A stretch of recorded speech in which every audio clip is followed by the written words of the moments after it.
Imagine un peu la scène. On a fait tout le travail difficile, tu sais. On a regardé à l'intérieur de soi. Ouais, la partie introspection, c'est fait. Exactement.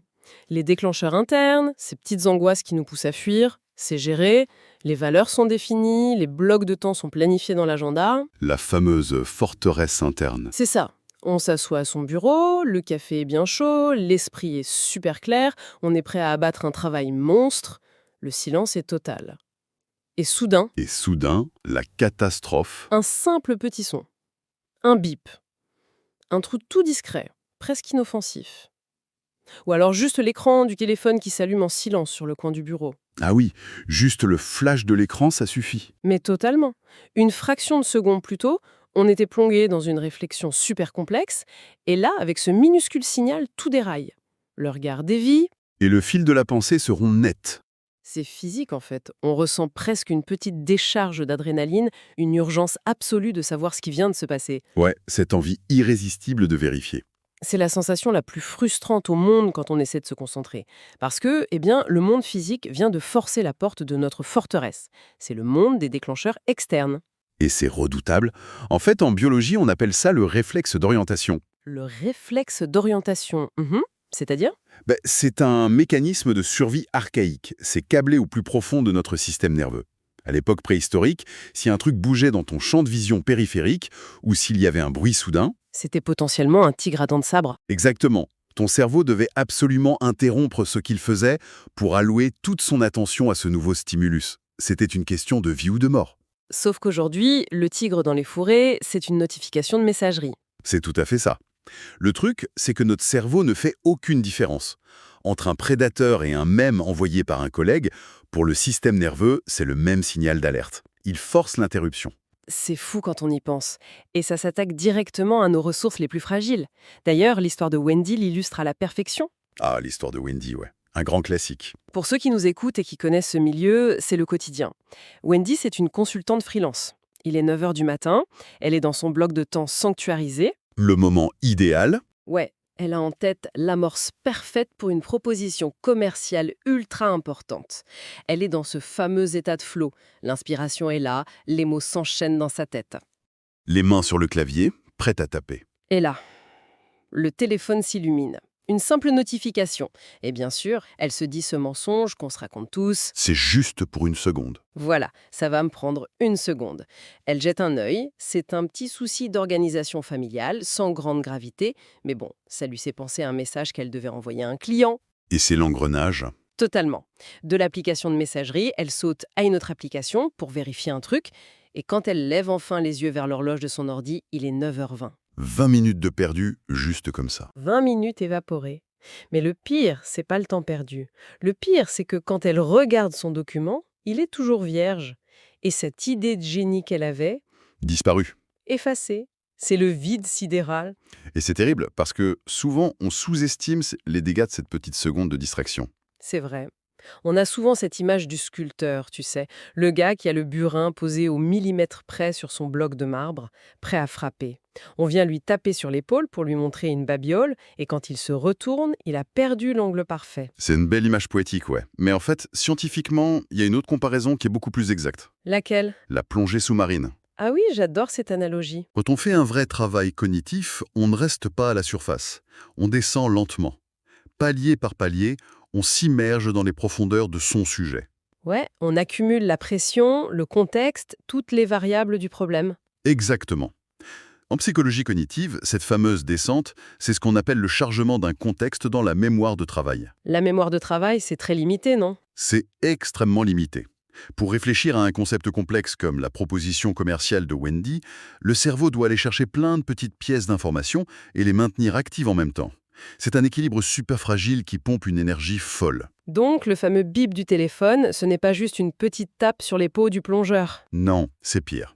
C'est comme si un treuil t'attrapait par le harnais et te remontait violemment la surface, en une seconde. Ouch! L'accident de décompression garanti. C'est littéralement un accident de décompression cognitif. Et une fois à la surface, non seulement tu as perdu tes 20 minutes de descente, mais en plus tu es sonné. L'océan mental est devenu trouble. Tu ne peux pas juste redescendre d'un coup. Impossible. Ce phénomène a même un nom très précis chez les chercheurs. C'est le coût de changement de tâche couplé au résidu d'attention. Le résidu d'attention. Ouais, quand Wendy est tirée de sa plongée pour lire son message familial, une partie de son cerveau reste accrochée à ce message. Même quand elle essaie de se remettre à écrire, son processeur mental est divisé. Il y a un résidu qui tourne en tâche de fond. C'est pour ça qu'on a l'impression d'avoir la tête dans le brouillard après une interruption, c'est ça? Et le comportement qui en découle est super intéressant à observer. Les études montrent que lorsqu'une personne est interrompue, elle ne reprend pas son travail calmement. Ah, bon. On aurait tendance à croire que si. Pas du tout. Le cerveau panique face à cette perte de profondeur. La personne va essayer de compenser en travaillant beaucoup plus vite, de façon un peu erratique, pour rattraper le temps perdu. Ah, waouh. Donc elle court après un train qu'elle a déjà raté. Exactement. Et ça fait exploser les niveaux de stress physiologique. La frustration grimpe, la qualité du travail s'effondre. Donc l'échec de Wendy, c'est pas un manque de volonté. Non, c'est une agression. Son espace de travail a été dynamité par une attaque externe. Et une attaque parfaitement conçue pour le coup. C'est le mot-clé, conçu, parce qu'on se dit souvent que la technologie est neutre, que ces alertes, c'est juste un réglage par défaut un peu malheureux. Mais en grattant un peu, on découvre que c'est un véritable piratage psychologique. C'est un hack de notre attention tout simplement. Et c'est assumé. Quand on écoute les créateurs de ces outils, c'est effarant. Je pense à cette intervention de Sean Parker, le premier président de Facebook. Ah oui, cette prise de parole est historique. Il a avoué sans aucun filtre que le but de leurs ingénieurs n'était pas de créer un bel outil de communication. Leur mission, c'était de trouver comment accaparer le maximum de temps et d'attention consciente possible. Et il a même utilisé un terme précis pour ça, non? Ouais, la boucle de validation sociale. Il expliquait qu'ils exploitaient sciemment une vulnérabilité, une faille dans la psychologie humaine. Une faille béante même. Et cette faille, c'est notre rapport à la récompense variable. C'est des travaux de B.F. Skinner sur le conditionnement. Les fameux rats dans les boîtes, c'est ça qui règne. C'est ça. Et ça s'applique directement aux machines à sous dans les casinos. Si une notification t'apportait toujours une information ennuyeuse, ton cerveau finirait par l'ignorer. Le réflexe d'orientation s'éteindrait. Comme une alarme de voiture qui sonne tous les jours dans la rue, on finit par ne plus l'entendre. Exactement. Mais le génie diabolique de ces applications, c'est l'imprévisibilité. Le bip sonne. Parfois, c'est une pub inutile. Parfois, c'est un message hyper urgent de ton patron. Parfois, c'est un like sur ta photo, une grosse validation sociale. Donc le cerveau ne peut jamais filtrer par avance? Impossible. Et du coup, la dopamine, l'hormone de l'anticipation, est relâchée non pas quand tu lis le message, mais au moment précis où tu entends le bip. Ah, l'anticipation de la récompense. C'est ça qui fait qu'on tend la main vers le téléphone avant même de s'en rendre compte. On devient des chiens de Pavlov. C'est purement réflexe. C'est quand même super sombre comme tableau, hein. C'est vrai que ça fait peur. Parce que si on s'arrête là, la seule conclusion logique, ce serait de dire « Ok, la technologie est un poison, je jette mon smartphone par la fenêtre, je coupe la box Internet et je pars élever des chèvres dans une grotte. » Ce qui est, avouons-le, moyennement pratique au quotidien. C'est complètement absurde aujourd'hui. On ne peut pas tout rejeter en bloc. Et puis soyons honnêtes, certains de ces déclencheurs sont vitaux. Ah bah oui, heureusement qu'ils sont là parfois. Si mon application d'agenda ne me met pas une grosse notification rouge pour me dire que ma réunion avec les investisseurs commence dans 5 minutes, c'est la fin de ma carrière. Si le minuteur de mon four ne sonne pas, La maison prend feu. voilà, le déclencheur externe est souvent un filet de sécurité génial. Donc le signal en lui-même n'est pas le diable. C'est une excellente nuance, et ça nous ramène direct à un concept clé qu'on a déjà exploré. Tu te rappelles du modèle comportemental de Fogg? Ah oui, bien sûr.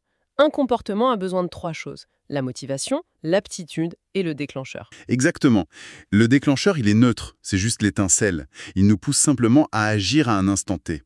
La vraie question, c'est de savoir vers quoi il nous pousse. C'est une question de direction en fait, de trajectoire. C'est ça l'enjeu. Est-ce que cette alerte te pousse vers l'attraction, c'est-à-dire vers tes objectifs profonds? Ou est-ce qu'elle te tire vers la distraction? Le minuteur du four, c'est de l'attraction. Ça sert ton objectif de manger sainement. Et la notification d'un réseau social pendant que j'écris un article, c'est de la distraction. Pur et simple. Donc, face à ce bombardement constant de signaux, l'enjeu, c'est de savoir trier, et vite.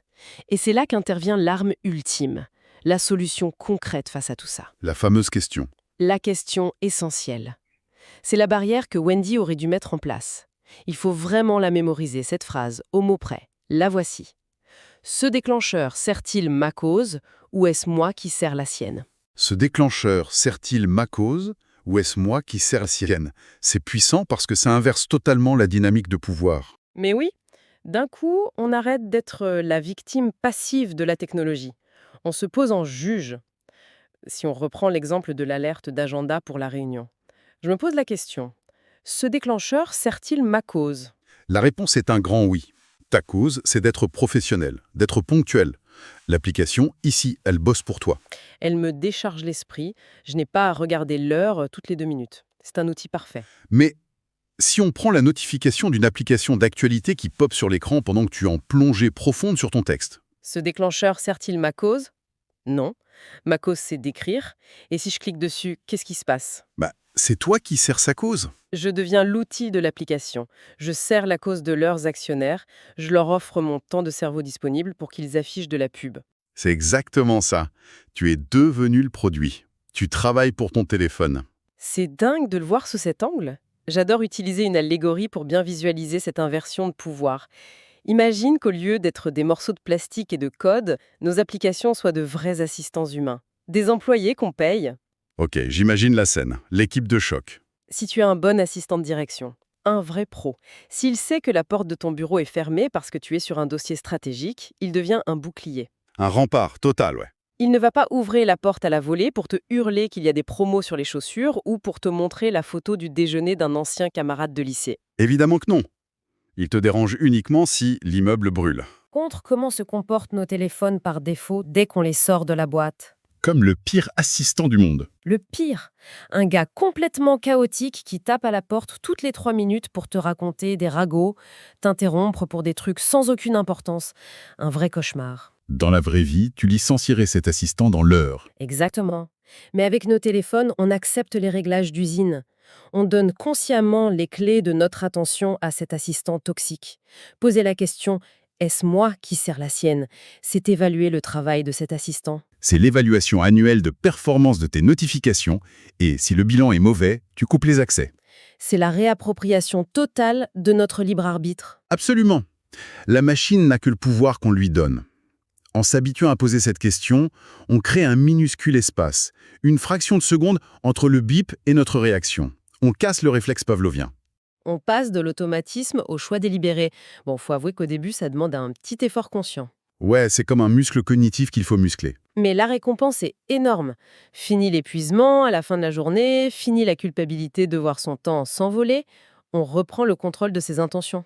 Et il faut vraiment développer ce muscle dès aujourd'hui, parce que les écrans vont bientôt quitter nos poches pour se retrouver directement sur nos visages, avec la réalité augmentée. Ah oui, les lunettes connectées et tout ça. Si on ne sait pas filtrer ces sollicitations aujourd'hui, imagine demain quand les alertes s'afficheront directement dans ton champ de vision. Ça sera invivable. Il faut vraiment bâtir cette architecture de l'attention dès maintenant. Ce qui nous amène à la suite logique des choses. Une fois qu'on a repéré nos assistants toxiques, il va falloir passer à l'offensive. Mettre les mains dans les réglages et nettoyer tout ça. Modifier concrètement notre environnement physique et numérique. Faire en sorte que la technologie travaille pour nous et non l'inverse. Et c'est là que tout commence vraiment à prendre sens. Et pour celles et ceux qui veulent aller plus loin, le livre est disponible gratuitement via le lien en description.